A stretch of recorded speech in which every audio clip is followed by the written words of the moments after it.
वंदे मातरम दोस्तों। आज मैं आप लोगों के सामने एक नया टॉपिक लेकर के उपस्थित हूँ। टॉपिक का नाम है प्राथमिक चिकित्सा एवं गृह परिचर्या और इसी के साथ-साथ हम अस्थिभंग के बारे में भी चर्चा करेंगे।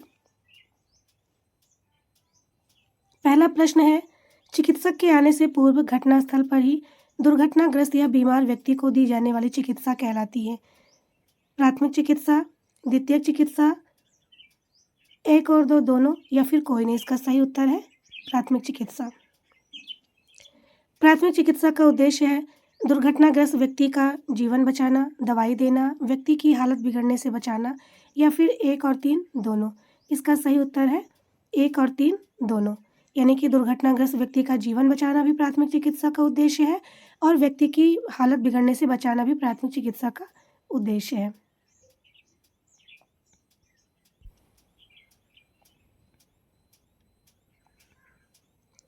अगला प्रश्न है, प्राथमिक चिकित्सा की आवश्यक दशाएं हैं। व्यक्ति के शरीर के किसी अंग से रक्तस्राव या चोट लगना, व्यक्ति का कोई अंग जल गया हो या झुलस गया हो। अगला है मादक द्रव्य का सेवन, मूर्छा, पानी में डूबना या करंट लग गया हो या फिर सभी। इसका सही उत्तर है सभी। प्राथमिक चिकित्सा की आवश्यक दशाओं का मतलब है कि किन दशाओं में प्राथमिक चिकित्सा की जानी चाहिए। जब व्यक्ति के शरीर से रक्तस्राव हो रहा हो, चोट लगी हो, अंग जल गया हो, झुलस गया हो, किसी मादक द्रव्य का सेवन कर लिया हो, मूर्छा आ गई हो, पानी में डूब गया हो या फिर करंट लग गया हो, इन सभी दशाओं में प्राथमिक चिकित्सा की जाती है। अगला प्रश्न है, प्राथमिक चिकित्सा के मुख्य सिद्धांत हैं। दुर्घटना संबंधी वास्तविकता को जानना, जैसे दुर्घटना का क्या कारण है, संबंधित चिकित्सक से तुरंत संपर्क एवं रक्तस्राव को रोकना, कृत्रिम श्वसन, पट्टी बांधने, घायल अंग को सहारा देने का प्रयास या फिर सभी। इसका सही उत्तर है सभी।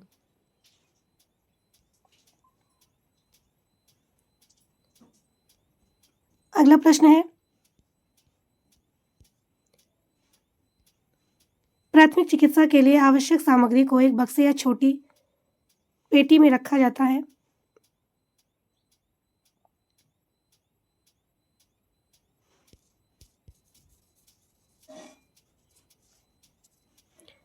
प्राथमिक चिकित्सा के लिए आवश्यक सामग्री को एक बक्से या छोटी पेटी में रखा जाता है। इस पेटी को कहा जाता है सहायता पेटी, फर्स्ट एड बॉक्स, प्राथमिक उपचार पेटी या फिर 2 और 3 दोनों। इसका सही उत्तर है 2 और 3 दोनों। फर्स्ट एड बॉक्स भी कहा जाता है और प्राथमिक उपचार पेटी भी कहा जाता है। इसका सही उत्तर है 2 और 3। अगला प्रश्न है, आग की लपट धातु के गर्म टुकड़ों, अम्ल क्षार या बिजली की धारा से जल जाने को कहते हैं।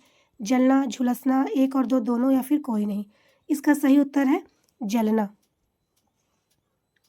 अगला प्रश्न है, भाप या गर्म पदार्थों जैसे तारकोल, पुलटिस आदि से जलने को कहते हैं। जलना, झुलसना, 1 और 2 दोनों या फिर कोई नहीं। इसका सही उत्तर है झुलसना।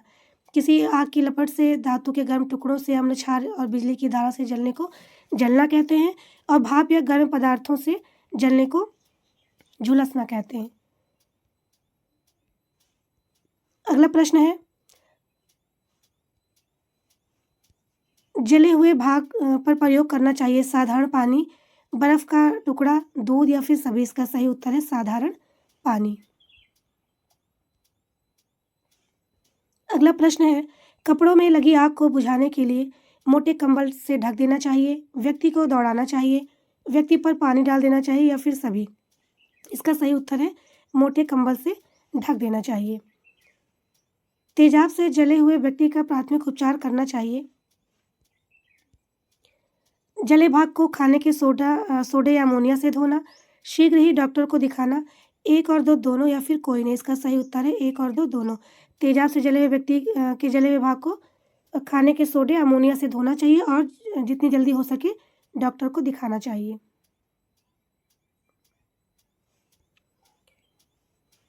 चूना, पोटास, कास्टिक सोडा तीव्र क्षार है, इससे जलने का उपचार है।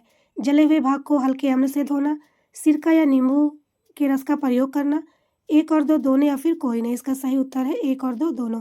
जले हुए भाग को हल्के अम्ल से धोना चाहिए, सिरका या नींबू का रस प्रयोग करना चाहिए क्योंकि सिरका और नींबू भी एक हल्का अम्ल होता है।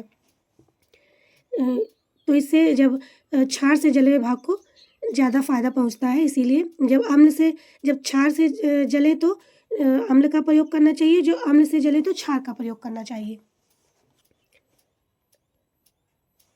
अगला प्रश्न है, बिजली से जलने पर प्राथमिक उपचार है।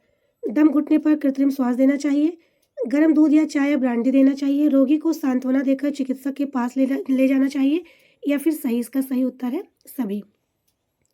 अगला प्रश्न है, लू लग जाने पर घबराहट, बेचैनी, उल्टी व चक्कर आने लगते हैं, प्यास अधिक लगती है व मुंह बार बार सूखता है, रक्तचाप कम व सांस नाड़ी की गति तेज हो जाती है, इसका प्राथमिक उपचार है। रोगी को आम का पन्ना देना चाहिए, प्याज का रस देना चाहिए, हाथ पैरों पर बर्फ मलनी चाहिए, या फिर सभी, इसका सही उत्तर है सभी। जब व्यक्ति लू का शिकार हो जाए, जब उसे लू लग जाए, तो उसको आम का पन्ना देना चाहिए, प्याज का रस भी पिलाना चाहिए, हाथ पैरों पर बर्फ मलनी चाहिए, यानी ये तीनों उपाय करने चाहिए। आम का पन्ना आप लोगों ने सुना होगा और इसको पिया भी होगा सब लोगों ने। अक्सर बच्चे देखते हैं कि उसको जो कच्चे आम को आग पर भूनते हैं और उसको मसल कर उसका पानी में डालकर उसको जूस बनाते हैं और नमक आदि डाल करके, जलजीरा डाल करके उसको पीते हैं, तो यही आम का पन्ना होता है। इसको पीने से लू में बहुत फ़ायदा मिलता है। अगला प्रश्न है, जल में डूबने पर प्राथमिक उपचार है। कपड़े आदि को ढीला करके उल्टा लटकाना चाहिए, पानी निकलने पर कृत्रिम श्वास देना चाहिए, कंबल से ढकना व होश आने पर गर्म पेय पदार्थ देना चाहिए, इसका उत्तर है सही सभी। जो अगर व्यक्ति जल में डूब गया है तो उसके कपड़े आदि को ढीला करके उल्टा लटकाना चाहिए, ताकि जो पानी है पेट में भर गया है तो उसको वो निकल आता है, और जब पानी निकल जाए तो उसको कृत्रिम श्वास देना चाहिए। कृत्रिम श्वास कितनी विधि से दी जा सकती है वो मैंने आप लोगों को पिछले वीडियो में बताया है। पहला तो था सेफर्ड विधि से, दूसरा था सिल्वेस्टर विधि से और तीसरा था लाबोर्ड विधि से। तो ये सब कृत्रिम श्वास देना चाहिए परिस्थिति के अनुसार। उसके बाद उसे कंबल से ढक देना चाहिए और जब होश आए तो उसको गर्म पेय पदार्थ देना चाहिए, क्योंकि पानी में डूबे रहने से उसको बहुत ठंड लगी रहती है। अगला प्रश्न है, मिर्गी का दौरा पड़ने पर प्राथमिक उपचार है। जबड़ों के बीच चम्मच, पेंसिल या लकड़ी का टुकड़ा लगा देना चाहिए, अमोनिया सूंघाना चाहिए, होश में आने पर गर्म पेय पदार्थ देना चाहिए, या फिर सभी, इसका सही उत्तर है सभी करना चाहिए इनमें से। ये जबड़ों के बीच में चम्मच, पेंसिल या लकड़ी का टुकड़ा इसलिए लगा देना चाहिए ताकि उसकी जीभ, जब दांत उसके बैठने लग जाए तो उसकी जीभ आदि न कटे। अगला प्रश्न है, सर्पदंश की स्थिति में प्राथमिक उपचार है। काटे हुए स्थान पर चीरा लगाकर तुरंत रक्त निकाल देना, काटे स्थान पर लाल दवा भर देना, लाल दवा को पोटेशियम परमैंगनेट कहते हैं, तो ये भर देना, और सर्पदंश वाले स्थान के थोड़ा ऊपर सुतली या डोरी से कसकर बांध देना, ताकि रक्त दौरे के साथ साथ ये जो सांप का विष है वो शरीर के अन्य अंगों तक न पहुंचने पाए। सिर पर ठंडा पानी डालते रहना व सोने न देना, या फिर सभी, इसका सही उत्तर है सभी। ये तीनों चीज़ें करनी चाहिए अगर सांप ने काट लिया है तो। पागल कुत्ते के काटने पर हाइड्रोफोबिया, रेबीज नामक रोग हो जाता है। काटने पर प्राथमिक उपचार है। यदि पागल कुत्ते ने काट लिया है तो उसका प्राथमिक उपचार क्या है? घाव को कार्बोलिक अम्ल से झुलसाकर मिट्टी बांध देनी चाहिए, लाल दवा या लाल मिर्च भरकर बांध देना चाहिए, 1 और 2 दोनों, या फिर कोई नहीं, इसका सही उत्तर है 1 और 2 दोनों। बिच्छू का डंक मारने पर प्राथमिक उपचार है। बर्फ से सिकाई करनी चाहिए, नीवा क्वीन का इंजेक्शन लगाना चाहिए, 1 और 2 दोनों, या फिर कोई नहीं, इसका सही उत्तर है 1 और 2 दोनों। बिच्छू के डंक मारने पर बर्फ से सिकाई करनी चाहिए और नीवा क्वीन का इंजेक्शन लगाना चाहिए। अगला प्रश्न है, बर या मधुमक्खी के डंक मारने पर प्राथमिक उपचार है। डंक वाले स्थान पर खट्टा पदार्थ रगड़ना चाहिए, डंक को चिमटी से निकालना चाहिए, डंक वाले स्थान पर स्प्रिट लगाना चाहिए, या फिर सभी, इसका सही उत्तर है सभी। इंग्लैंड में प्रथम बार सेंट डॉहन एम्बुलेंस एसोसिएशन ने कब प्राथमिक सहायता शब्दावली को शासकीय रूप में अपनाया? 1879 में, 1807 में, 1779 में, या फिर 1890 में? इसका सही उत्तर है 1879 में।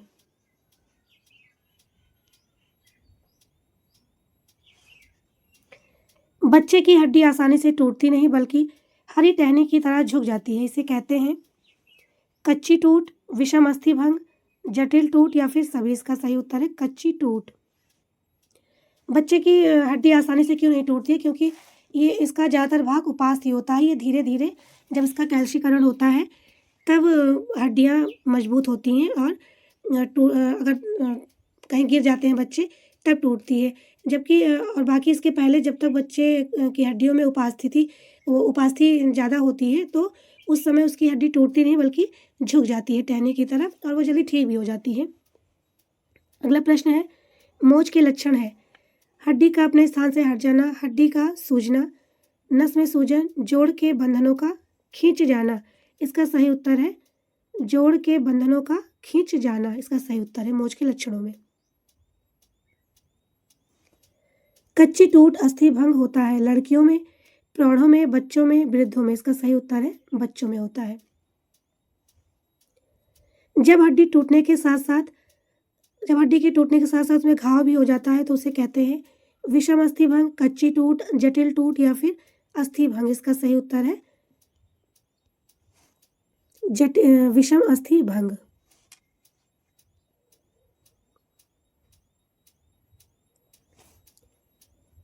हड्डी की टूट के लक्षण है सूजन एवं दर्द, हिलने डुलने में अक्षमता, शक्ति की कमी या फिर सभी। इसका सही उत्तर है सभी। सूजन और दर्द भी होता है जब हड्डी टूटती है, हिलने डुलने में अक्षमता भी होती है और शक्ति की कमी भी रहती है।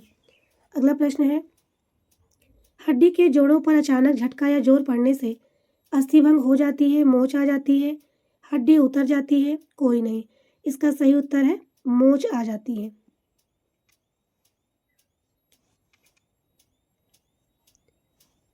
जोड़ की एक या अधिक हड्डी के टूटने को कहते हैं मोच आना, हड्डी का टूटना, कच्ची टूट, हड्डी उतर जाना। इसका सही उत्तर है हड्डी का टूटना। नहीं, इसका ये उत्तर नहीं होगा। इसका उत्तर है हड्डी उतर जाना। जब हड्डी हट जाती है तो उसको हड्डी उतर जाना कहते हैं, ना कि हड्डी टूटना कहते हैं। अगला प्रश्न है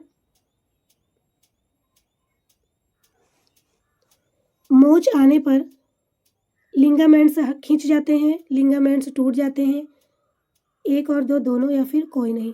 इसका सही उत्तर है एक और दो दोनों। मोच आने पर जो हड्डियों को जो लिगामेंट्स जो जोड़ते हैं वो टूट भी जाते हैं और खींच भी जाते हैं। इसको मोच आना कहते हैं। अगला प्रश्न है साधारण टूट में आसपास में स्थित रुधिर वाहिनियाँ फट जाती हैं, हड्डियाँ चूर चूर हो जाती हैं, हड्डी मांस फाड़कर निकलती है, केवल हड्डी टूटती है और ऊतकों की हानि नहीं होती है। इसका सही उत्तर है डी, केवल हड्डी टूटती है और ऊतकों की हानि नहीं होती है। और बाकी टूट में जैसे अगर विषम अस्थि भंग हुआ है तो उसमें हड्डी भी टूट जाती है और ऊतकों की हानि भी होती है। अगला प्रश्न है साधारण घाव भर जाता है 2 दिन में, 7 दिन में, 15 दिन में, 25 दिन में। इसका सही उत्तर है 7 दिन में साधारण घाव भर जाता है। अगला प्रश्न है किसी अंग में गोली लगने से हड्डी की टूट कहलाती है प्रत्यक्ष अस्थिभंग, अप्रत्यक्ष अस्थिभंग, पचड़ी अस्थिभंज या फिर सभी। इसका सही उत्तर है प्रत्यक्ष अस्थिभंज। भंज को भंग भी कह सकते हैं।